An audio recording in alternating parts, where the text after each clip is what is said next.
Mag-amang Faith Da Silva at Dennis Da Silva nagkita sa unang pagkakataon.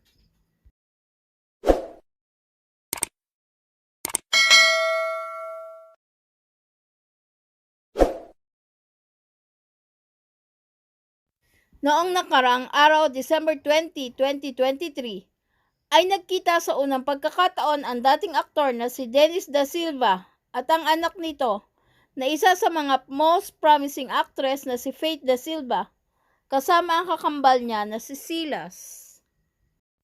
Si Dennis na kinagiliwan bilang member ng Das Entertainment noong dekada 80 ay nakapiit sa kasalukuyan sa Muntinlupa.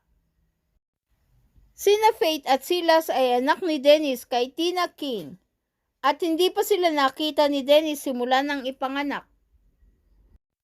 Umiral ang diwa ng Pasko at pagpapatawad sa mag-aama na tinulungan ni Kuya Kim Atienza na kasama ni Faith sa isang programa sa telebisyon at ni General Katapang upang maayos na sila ay makapagkita sa loob ng piitan. Naging emotional si Faith nang sa unang pagkakataon ay makita at mayakap ang ama.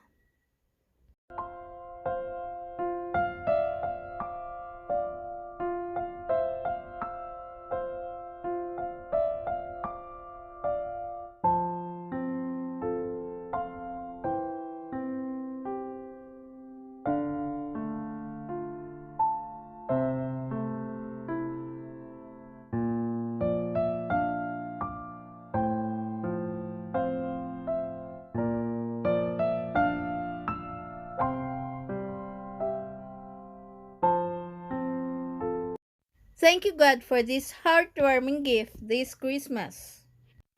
Grateful for at Kuya Kim _Atienza and General Gregorio Katapang for making this happen. Please subscribe and hit the notification bell para ma-update kayo sa sunod na showbiz news.